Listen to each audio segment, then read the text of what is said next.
Welcome back into the channel, Eagles Syndicate Nation. Today we are going to take a look back at the Eagles preseason game last night. I do think that it's best to do your reactions after you've had a night to sleep on it, a morning to review tape. So that's kind of just the pace we're going to go at for the preseason here and during the regular season. Maybe if there's some really massive, stuff that comes out of a game, we will react to that instantly. But this is going to be the general formula, day after game reactions. Last night, the Philadelphia Eagles start off 1-0 in the preseason, picking up a 34-27 victory over the Cincinnati Bengals. So while preseason games don't really matter in terms of wins and losses, it's always nice to see the boys get a W. But there were some talking points that I want to bring up from that game, and we got to start with the elephant in the room.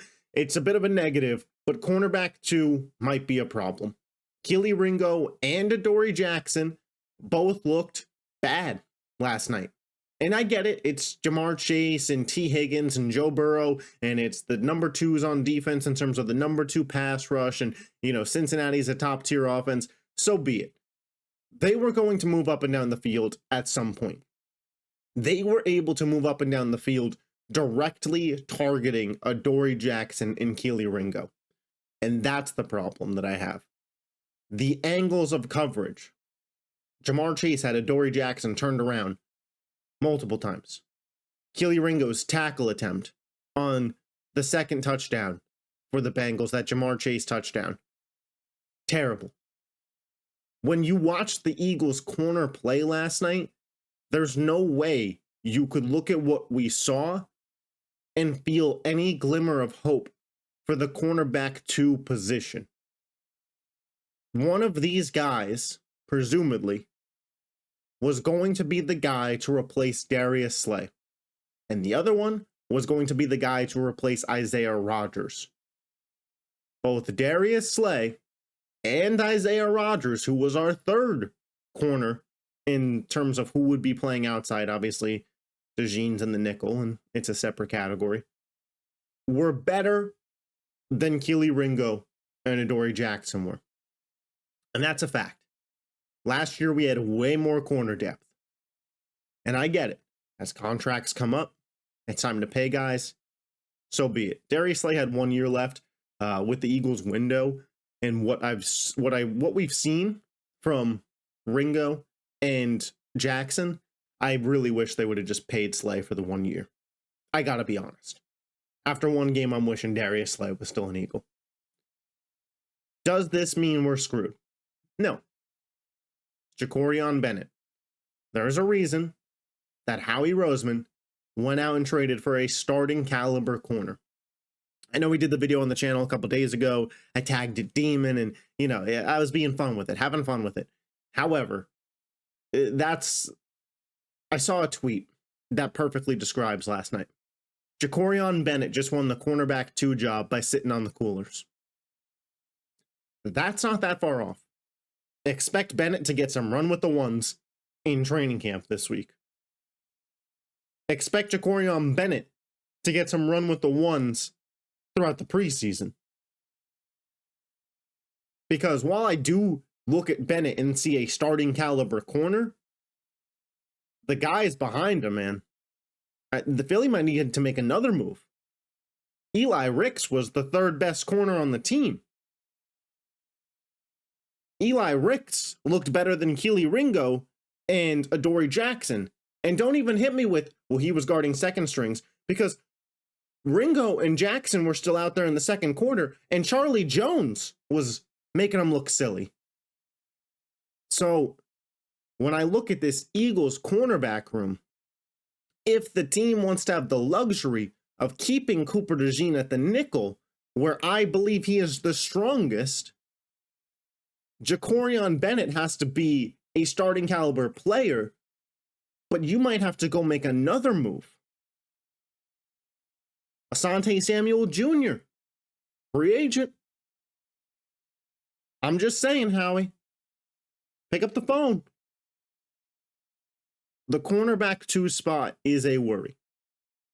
There's no doubt about it. Next point. Tanner McKee.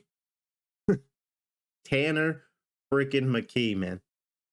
You know, we all joke as Eagles fans, hyperbole about how good McKee is.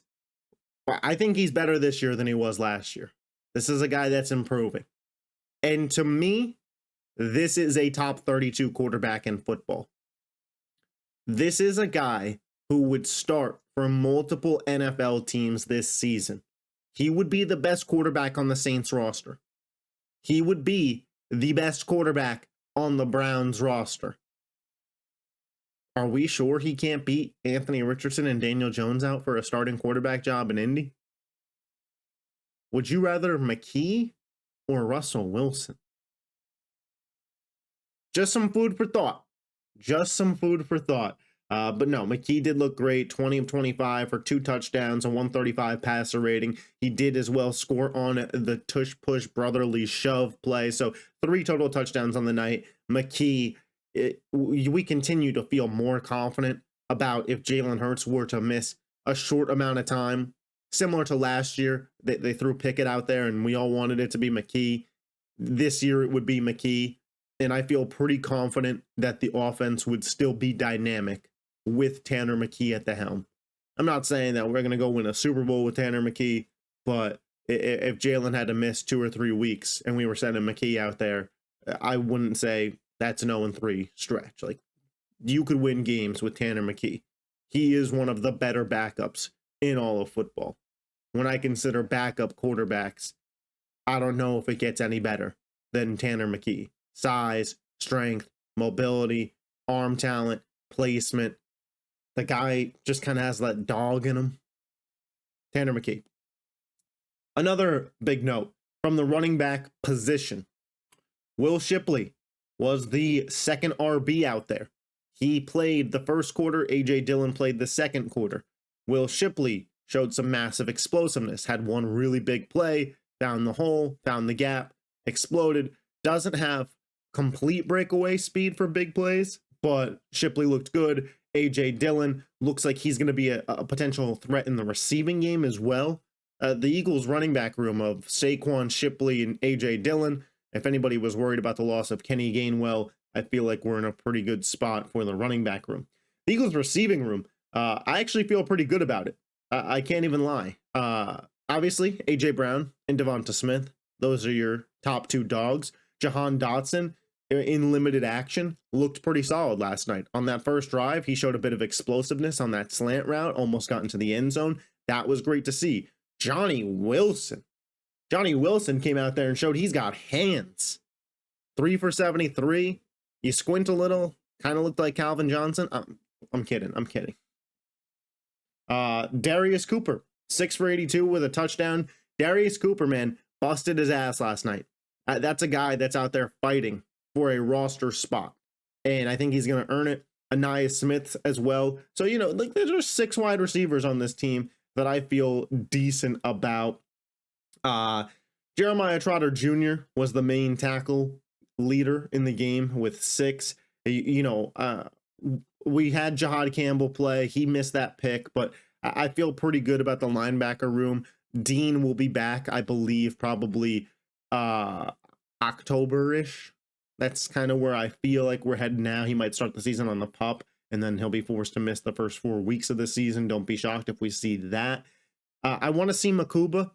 Sidney Brown is cool, but you guys that have watched the channel for a minute know that Sidney Brown's not my favorite option at safety. I'd rather him be the backup. Ty Robinson looked like new Moro Ojomo. The team didn't play Moro Ojomo, so he's like in the Milton Williams role. So to clarify, last year, the way that the Eagles' interior defensive line went was Jalen Carter, Jordan Davis, Milton Williams, Moro Ojomo.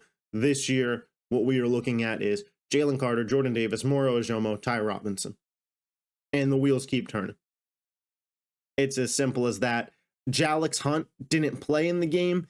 Josh Uche and Azeez Ojulari did. What that tells me is Jalix Hunt and Nolan Smith are your starting edge rushers. Kind of what we presumed. But we had heard some good reports of Josh Uche at camp. He hasn't jumped over Jalix Hunt in the depth chart. Maybe he's past Ojulari. None of those guys really jumped off the page to me. And the last thing I want to make note of is Kevin Patullo. The offense looks sharp, man. It's preseason. It's against the Bengals defense. I'm taking it with a grain of salt, but we have a new offensive coordinator coming in, and the offense looks sharp. That's nice to see. Philly wins 34-27. The main takeaways are desperately need cornerback depth. Maybe could look to bring in another safety potentially. We'll see where we're at on this Makuba situation, but Justin Simmons out there begging to be an Eagle on pretty much every podcast he's on. And I feel really good about the offense, really good about McKee. Darius Cooper slated to make the roster. Shipley, AJ Dillon should be fun. Let me know anything I missed. Let me know your thoughts in the comment section down below. I appreciate your guys' support. If you love the Philadelphia Eagles and you're not yet subscribed to this YouTube channel, hit that button. I'll catch you next time. Peace.